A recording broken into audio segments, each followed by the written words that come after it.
साथियों नमस्कार, मैं प्रहलाद बरवड़ और मेरे साथ हैं भाई ओम प्रकाश आचार्य। आज लॉकडाउन के चलते हमने सोचा क्यों ना पहाड़ियों की तरफ रुख किया जाए, तो कुछ समय निकाल कर हम यहाँ पहुँचे हैं। और जहाँ मैं खड़ा हूँ ये सबसे ऊंचा शिखर है और यहीं से मैं आपको आसपास के गाँवों के सैर करवाता हूँ। देखिएगा मेरे ये सामने जो दिखाई दे रही है ये है गड्डी डूंगरी के नाम से इसको जाना जाता है। और यहाँ पहले पुराना गढ़ था और सुनने में ये भी आया है कि बारिजा जो राज परिवार था वो इसमें रहा करता था और दाता और ठाकुर के आपस में मतभेद होने के कारण दाता ठाकुर ने इसको तोप के जरिए उड़ा दिया गया था। और जस्ट इसके नीचे एक जो मंदिर बना हुआ है वो मंदिर ठाकुर जी का मंदिर हुआ करता था। और इसी ठाकुर जी का मंदिर से यहाँ से जो मूर्तियाँ गई वो मेरे गांव मंडा सुरेरा में स्थापित हुई और जिसकी पूजा वर्तमान में सोनदास जी शर्मा करते हैं। और अब मैं आगे का रुख करवाना चाहूँगा। जो सामने जो पहाड़ दिख रहा है और गांव दिख रहा है ये है ग्राम भारिजा। और भारिजा में देखिएगा ठीक पर्वत के ऊपर पहाड़ी के ऊपर एक माता जी का मंदिर स्थित है। ठीक उसके सामने नीचे एक गणेश जी का मंदिर बना हुआ है। माता जी के मंदिर के बारे में आपको विशेष बताना चाहूँगा कि ये मेरे ही गांव के जो अग्रवाल जो परिवार हैं उनके ज़रिए ये बनाया गया है, क्योंकि ये उनकी कुलदेवी भी रही है। और हर बार वो नवरात्रों में यहाँ आते हैं, बड़ा कार्यक्रम करवाते हैं। और ये मेरे गांव का एक गौरव भी है कि ये प्रवासी लोग इस बहाने कम से कम मेरे गांव का रुख करते हैं। मैं उनको धन्यवाद देना चाहता हूँ पूरे परिवार को जिन्होंने इसका निर्माण करवाया। और ठीक इसके आगे भी ये लंबी चौड़ी पर्वतमाला आपको दिखाई दे रही है, पूरा एरिया आपको यहाँ से दिखाई देगा। और मैं ऐसी शिखर पे हूँ कि यहाँ से शिखर का ही नहीं बल्कि जो जयपुर की जो सीमा है वो भी दिखाई देगी। और मैं भाई ओम प्रकाश से निवेदन करूँ कि बीच में घने जंगलों के बीच में पहाड़ी के बीच में यहाँ एक शिव मंदिर बना हुआ है।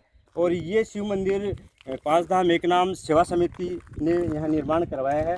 और शिव जी की बहुत बड़ी मार्बल की एक मूर्ति भी यहाँ रखी हुई है।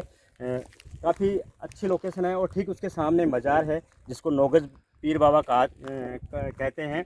और इससे आगे मैं और भी रुख करता हूँ। ये लंबी चौड़ी जो पहाड़ी दिख रही है, मैं भाई ओम प्रकाश से निवेदन करूँगा पहाड़ी दिखाने की कोशिश करें।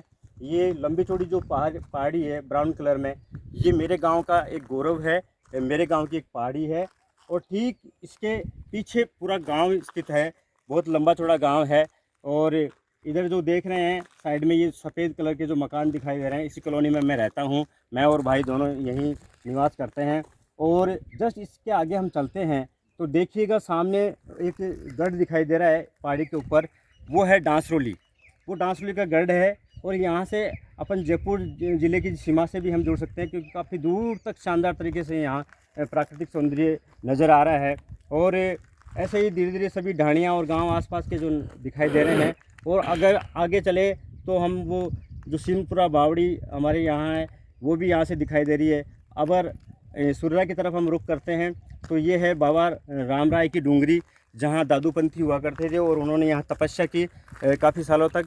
तो यहाँ हर वर्ष मेला भी लगता है। और यही आगे हम रुख करें तो पूरा गांव इसके आसपास में स्थित है, सुरेरा ग्राम पंचायत जो है। और ये मैं विशेषकर एक पॉइंट पर आता हूँ कि यहाँ ये बिरला धाम है, बिरला धाम के नाम से इसको जाना जाता है। कहते हैं कि प्राचीन काल में यहाँ झरना भी बहा करता था। ये ज़्यादा कोई लंबे टाइम का पीरियड नहीं हुआ है। और सुनने में ये भी आया कि यहाँ जो लोग जो गंगा जी हरिद्वार जो अस्थि विसर्जन के लिए जाते थे वो काम यहीं करते थे। अस्थि विसर्जन का कार्य भी यहीं होता था। और जो स्नान है वो भी यहीं किया करते थे। यहाँ 3 साधुओं की वो समाधियाँ भी बनी हुई है जिन्होंने यहाँ तपस्या की है, जिनमें नाथुदास जी हैं, हरदेव दास जी हैं, किशन दास जी हैं, उनकी तीनों की यहाँ समाधि बनी हुई है। और बड़ा ही दुर्भाग्य है कि इस लोकेशन को, इस जगह को, इस धार्मिक आस्था को सरकार ने लीज पर दे दिया। ये बड़ा दुर्भाग्य है हमारे गांव का। और ये जो आपके ये दिखाई दे रहा है जो सामने पर्वतमाला, ये अरावली पर्वतमाला है पूरी, ये उसी की श्रृंखला में आती है। और साथियों मैं जहाँ खड़ा हूँ अभी वहाँ से 500 मीटर की दूरी पर ही नागौर सीमा शुरू होती है। ये जस्ट जो आपके देख पा रहे हैं ये पूरी नागौर सीमा ही है।